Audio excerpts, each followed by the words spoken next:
of things to think about in your budget. And as I said, there is revenue and there are expenses. So in the revenue, you have the ticketing fee or the registration fee. So this is assuming this is a ticketed event. You have sponsorship. So you may have gone out to a corporate entity or individuals who have given you cash.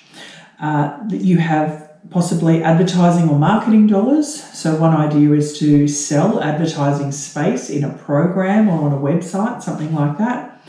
You may engage in a process of having an exhibition and you can charge exhibitor fees. You may have gone and sourced some grant funding for your event, or you may have approached your local councillor who has possibly given you some money to put towards your event. There's capital input, so if this event's been going for a while, you may have profit from previous events that open your books, or somebody, even yourself, you may have put $5,000 in it to get the event started. And then, of course, there's ancillary events around that. So if you're putting on a major festival, you might put on some different workshops around your main event, which will bring in a little bit of revenue as well. So they're just some different ideas on how you can raise some revenue for your event. Now, with the expenses, there's lots of expenses to consider, but in general, you've got human resources, marketing, a registration or ticketing system, which I highly encourage that you engage in one.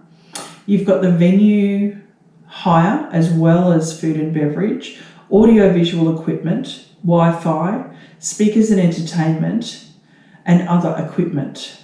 I can help you with some ideas on budget generation if need be. So if you would like a draft budget that will give you some things to think about, feel free to email me, sally@redlanyard.com.au. That's sally@redlanyard, red being the colour, lanyard like you hang around your neck, .com.au, and I can send you a little brief on a budget and just give you some things to think about.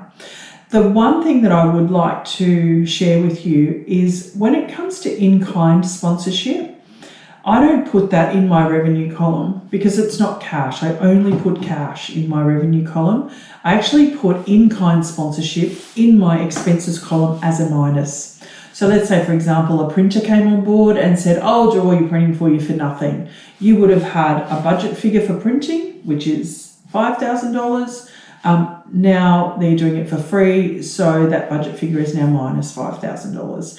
That's how I account for the in-kind sponsorship, because if you put it in the mix with everything else, at the end of the day, in-kind sponsorship isn't going to pay for insurance.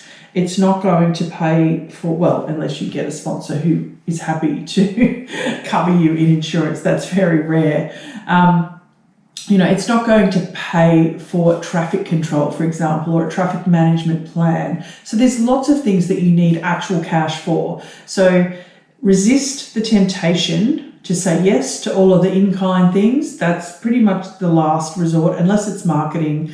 Like I say, posters, postcards, social media, that kind of thing. Marketing, sponsorship, great, tick, run with it.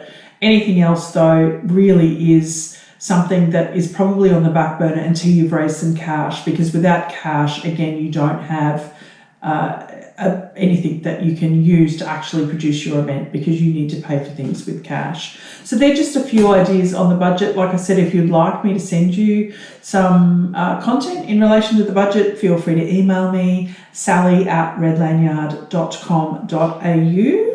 And the next video that we're going to go to is finally, we're going to be talking about the venue. So I hope you'll come back and see me then, and I look forward to chatting again soon. Thanks. Bye.